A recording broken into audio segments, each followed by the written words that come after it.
Is it going well?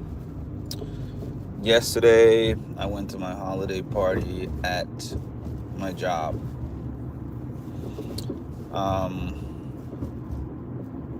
A little thing I wanted to talk about when it comes to that particular party. I didn't want to go to it, despite the fact that people consider me to be very, very social. I'll tell you something about me being social. There was a time when if I was to go to an event, if I was to go anywhere, I would always just kind of sit by myself, not really speak to anybody, just leave the venue, or not necessarily, not leave the venue, that's not what I mean, but like find ways to step outside and not really have to engage too much of the night. And I can still be like that depending on what it is. Like if I'm going to some random wedding, not a random wedding, but if I'm going to a wedding, let's say, and the only people that I know is the bride or the groom, and I don't know anybody else, I am going to make sure that I interact with the bride and groom. And maybe if they have family that they introduce me to or stuff like that, but I'm not going out of my way to kind of interact or engage with anybody else, right? But I've kind of adapted in settings where I have to be around people, especially when it comes to work, because you don't get anywhere at work when you just keep to yourself. And I don't even mean in a sense of like you gotta hang with the coworkers and you gotta spend time with them outside of work or anything like that, but just generally to be connected, to speak to people, to be friendly, right? There's a little bit of a trick to life that I would say that I picked up or observed from my dad. This is nothing that he told me. Honestly, he gave me some life advice and he gave me some good life advice sometimes, but I got more from him. I got more out of observing him than I got out of, actual things that he has said to me or taught me or whatever, right? So one such thing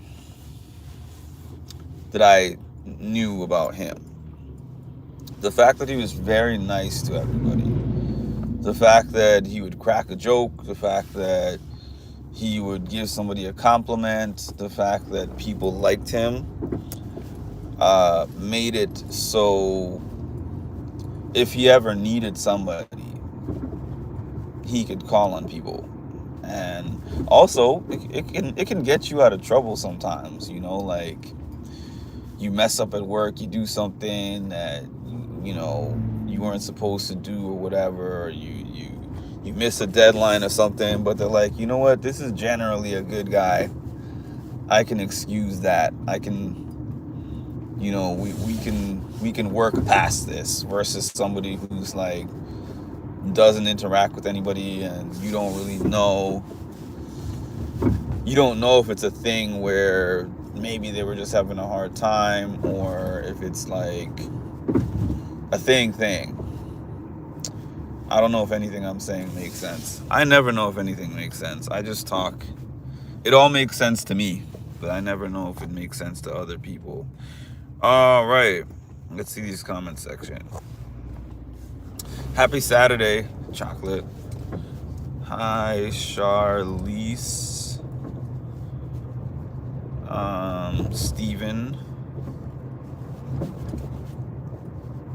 Steven Rodriguez.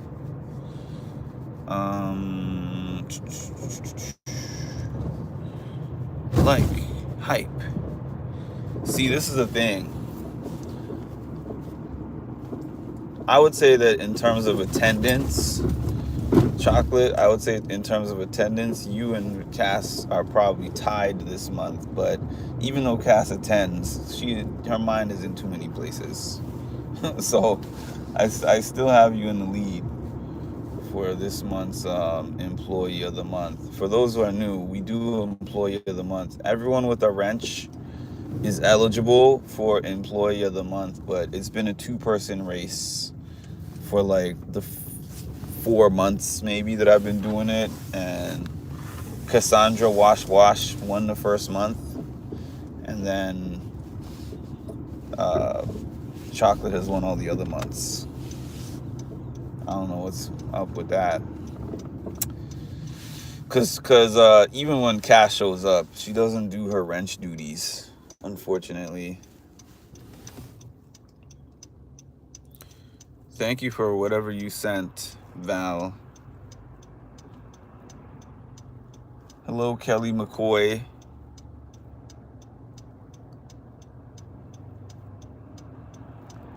I speak the fact. What is the fact? Tell me what the fact is. Okay, so I'm going to get back to what I was saying. The holiday party, right? So before the holiday party, there was all these things that I was thinking about, if I'm going to be honest. I was thinking about so many things, right? So many negative things, you know. I suffer from depression, and sometimes the depression makes me think about negative things. I mean, everyone thinks about negative things, but the thing that separates just, you know, general negative thoughts with clinical depression from clinical depression is like the persistence of those thoughts, and you know how crippling they can be for you. All right. I have to pause from a second. I'm from Memphis, where we look for troll IPs. I feel like that's a troll IP comment, to tell you the truth. But we'll see what you do next. Hi, Ma. You are here. I'm going to get back to what I was saying. Don't worry. Thank you. BRB.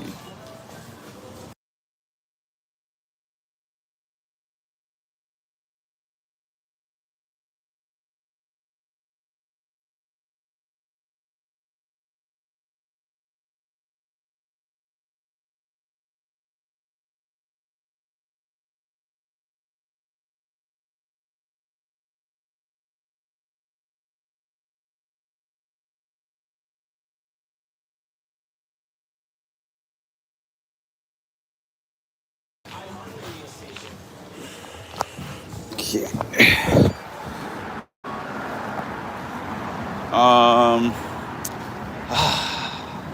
I think the post office is closed. I wanted to mail something. I think the post office is closed.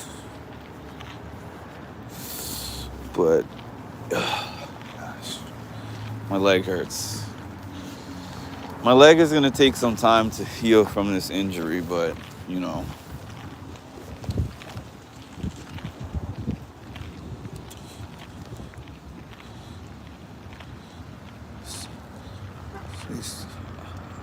I'm being put to work here. Yeah, I always have to give. So in terms of my my mods here, Ma is definitely, when she's on here, the one who blocks the most people, which I like. I like when people get blocked. Chocolate is the one that always reminds people to hit the like button, which I'm about to do now. Please hit the like button. Thank you, Bishop Bond. Please hit the like button and subscribe to the channel and hit the notification bell. And if you would like, send out a Cash App. I mean, yeah, you could send out a Cash App. I actually meant to say not a Cash App, super chat, super like, super thanks, those kind of things. But anyways, I was thinking about how many things in life that I would like to accomplish that I haven't reached yet, in combination with my age, right? Um, which is a thought that I go back to from time to time throughout the year. I try to put everything into perspective, and I try not to overreact to that, because people always say, you know what, you have more time. You have so much time. Well, there's a few things about that. One is that I don't know how much time I have. Not that that matters, because something I always say is when the time runs out, I'm not going to know about it anyways. But one thing that brought me back was thinking about last year at this time. Last year at this time was what was about to be the beginning of one of the worst stretches of time that I would ever experience in life, and I didn't know it yet. And then life went downhill in a very fast and unexpected way.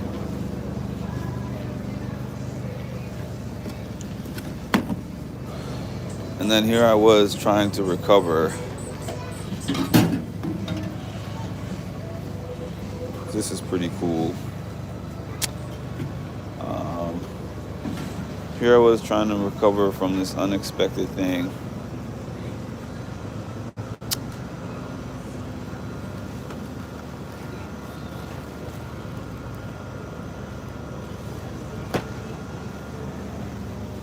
I was about to be redundant. Here I was recovering from this unexpected thing that I wasn't expecting. I said it anyways because I couldn't think of another way to say it, but this is funny too. Snoop on the stoop. What is that? What is Snoop on the stoop? Oh, it's an actual toy. Snoop on the stoop.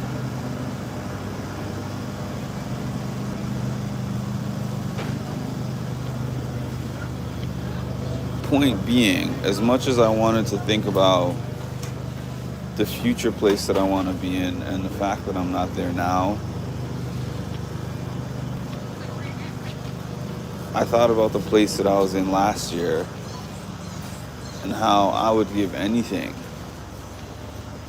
at that point in time to be in the place that I'm in now. And it makes me think of a saying that I kind of repeat to myself from time to time when I'm going through hard, rough times or whatever.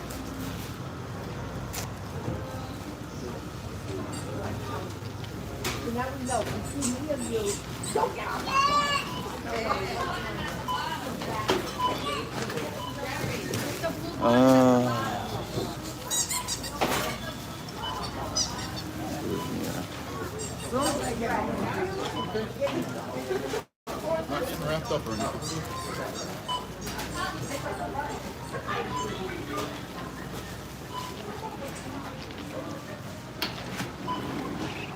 Sorry, I like doing these lives, I don't like doing these lives in the stores for multiple reasons. One is that the videos always get blocked because of whatever music is in the background. And two, I'm less distracted when I can just do that without people around me. Anyways, the saying goes, let me see if I can remember this correctly.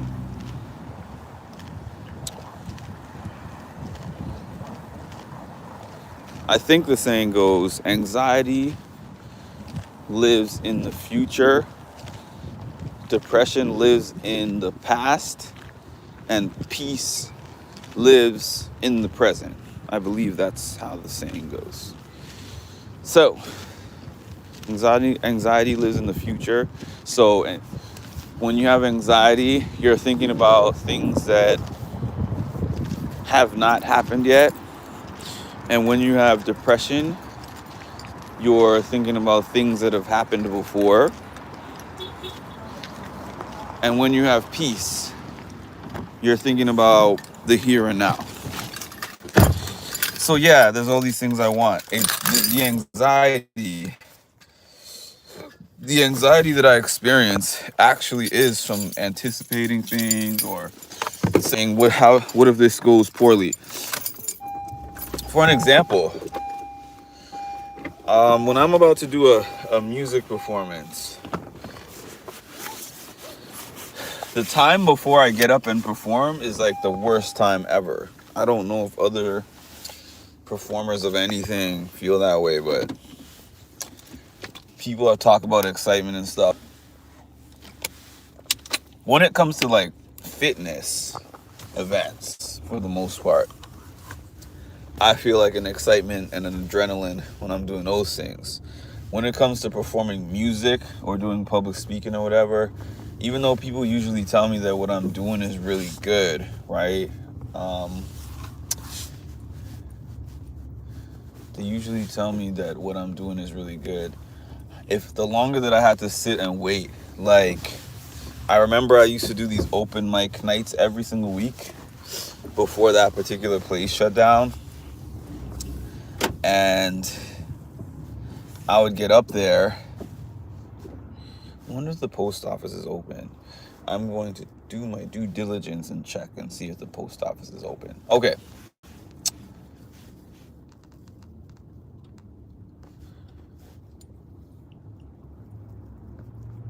Oh, there's more comments. Hold on. MPAC is going off. Peter Reyes. Yeah, send me a super chat and I'll shout you out because I'm Peter Reyes. Anyways, the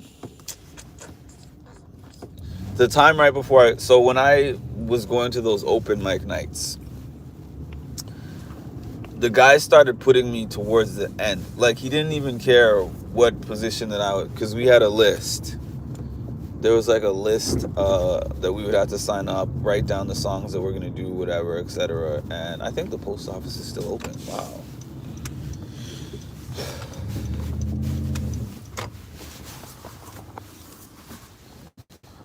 I'll finish what I'm saying before I get out of the car, because once I go, is it closed? 1 p.m. All right. Good thing I saw the other person try to get in there before I got out of my car, because then I would have wasted the time trying to get in.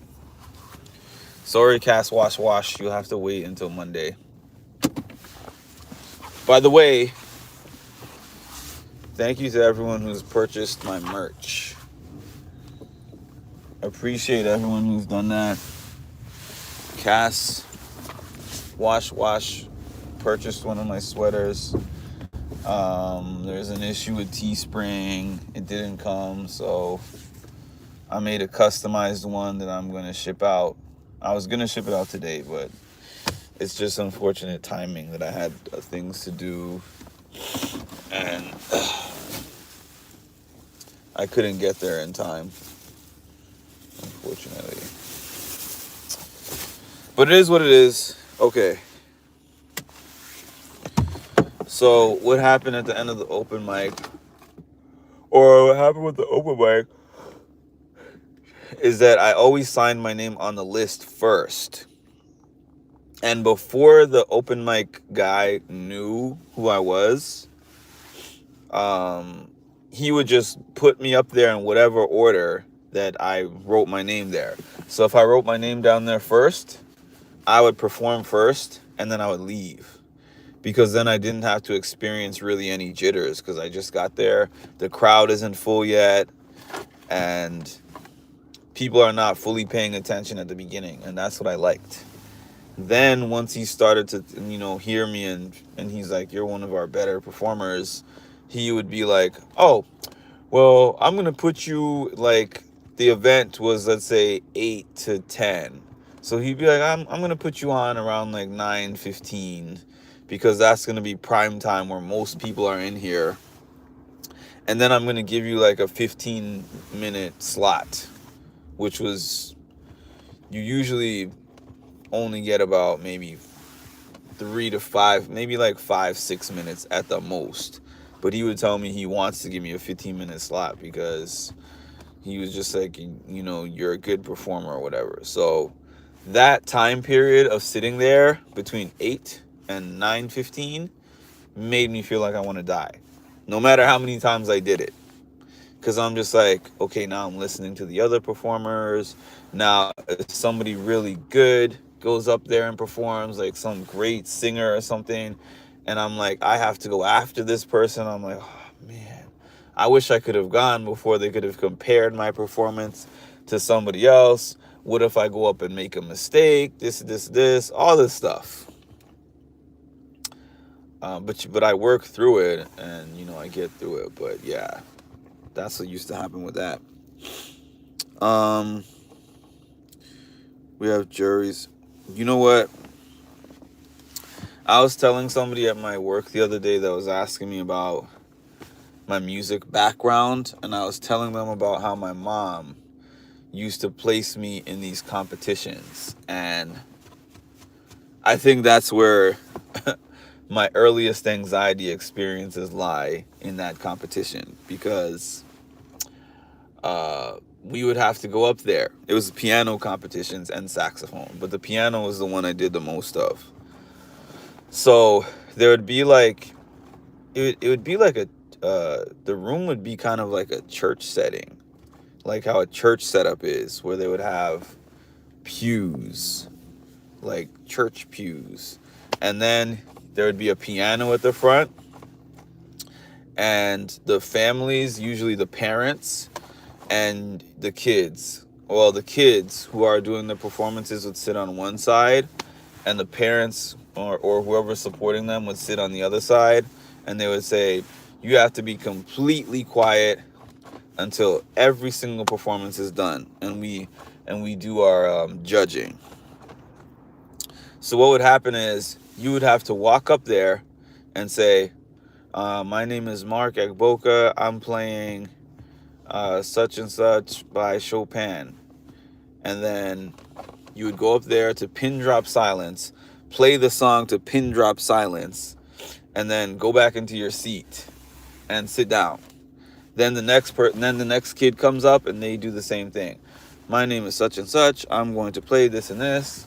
And then you go play the song, and then everyone gets through their songs, and then you sit there in silence for like 10-15 minutes while the judges deliberate and pick a first, second, and third. So you'll sit there for a while, and then they'll be like, third place, this person is this and this and this, and then they'll reveal it's this person and they played this song. Second place is such and such, and first place is this and this, and first place, and everyone else gets a participation award.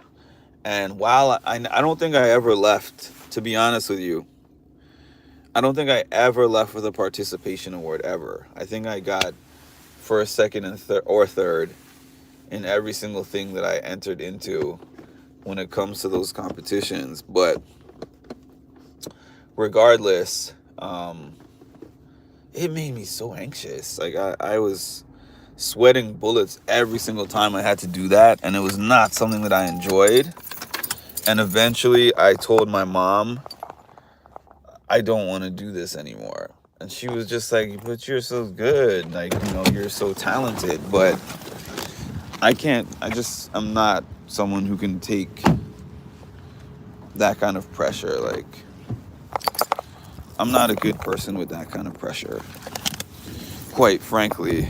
I mean, in my adult life, when I have to do performances that are not judged, you know, I'm way better with that, because even despite feeling the anxiety, nobody's going to come up to me afterwards and be like, well, your score was a 65 out of 100, or, you know, I'm not performing to get trophy or an award or anything like that. I'm just there just to entertain people. Message is held for review.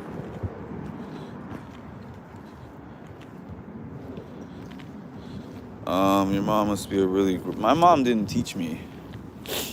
My mom did teach me, but she taught me when I was 3 when I started on the piano, and then probably when I was like 6 or 7, something like that. Then she started putting me with piano teachers. But she was my first piano teacher, I will say that. She taught me the basics. But then she put me with like professional teachers, and then they're the ones that I got the awards with. No, but I'm hopping off now. Thanks for joining. Like, comment, subscribe. Hit that notification bell to get notified when I drop some more great content.